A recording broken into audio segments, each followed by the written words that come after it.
Hello my dear students, हम JEE PYQ discuss कर रहे हैं। क्वेश्चन में हमसे बोला गया a bar magnet is passing through a conducting loop of radius capital R with velocity v. The radius of the bar magnet is such that it just passes through the loop.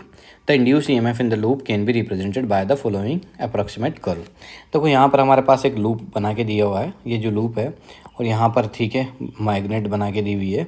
ठीक है, ये magnet का हमारे पास south pole है और ये north pole है, और यहाँ पर ये जो लूप है ये रेडियस आर का है, और ये मैग्नेट जो है ये पास कर रही है इस लूप से। तो जैसे ही ये मैग्नेट जो है इस लूप से पास करेगी, तो देखो यहाँ से देखो ये मैग्नेट से मैग्नेटिक फील्ड लाइंस निकलेगी जो इस लूप में से पास होगी। तो देखो हम देख रहे हैं कि यहाँ से जो है मैग्नेटिक फील्ड लाइंस जो लूप में से पास होगी वो कंटिन्यूसली चेंज होगी जैसे जैसे मैग्नेट क्या है वी वेलोसिटी से मूव करेगी, ठीक है, टुवर्ड्स द लूप। तो ई इक्वस टू माइनस होता है हमारे पास d∅/dt। ओके, तो फ्लक्स चेंज होगा जब मैग्नेटिक फील्ड लाइन बढ़ेगी तो फ्लक्स इंक्रीज होगा, फ्लक्स इंक्रीज होगा तो ईएमएफ इंड्यूस होगा, और ये जो फ्लक्स रहेगा वो नेगेटिव डायरेक्शन में रहेगा क्योंकि यहाँ पर नेगेटिव साइन है। ओके, तो यहाँ पर जो है अगर हम इसका ग्राफ प्लॉट करें तो यहाँ पर इस तरीके से नेगेटिव में ईएमएफ इंड्यूस होगा।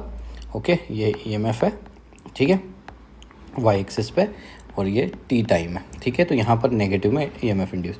अब जैसे ही यहाँ पर क्या हुआ कि मैग्नेट जो है वो पूरी तरीके से इस लूप के अंदर चली गई, ठीक है, इस तरीके से ये मैग्नेट है, ठीक है, ये साउथ पोल हो गया और ये नॉर्थ पोल हो गया।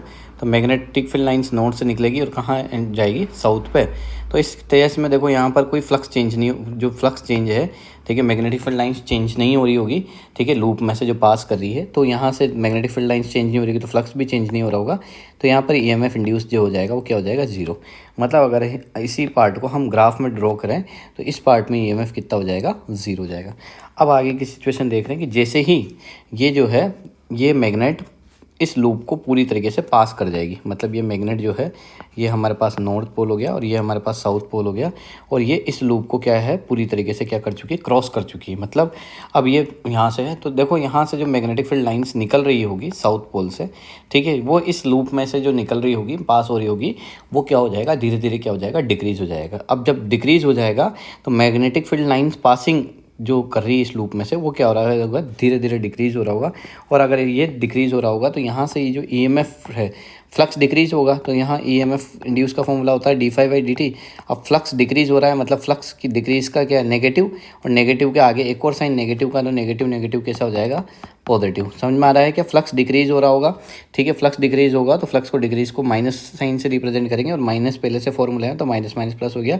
मतलब यहाँ पर अगर हम इसको ग्राफ में प्लॉट करेंगे तो यहाँ पर ये है हो जाएगा पॉजिटिव में। ओके, तो ईएमएफ इंड्यूस जो हो जाएगा वो कैसा हो जाएगा, पॉजिटिव में।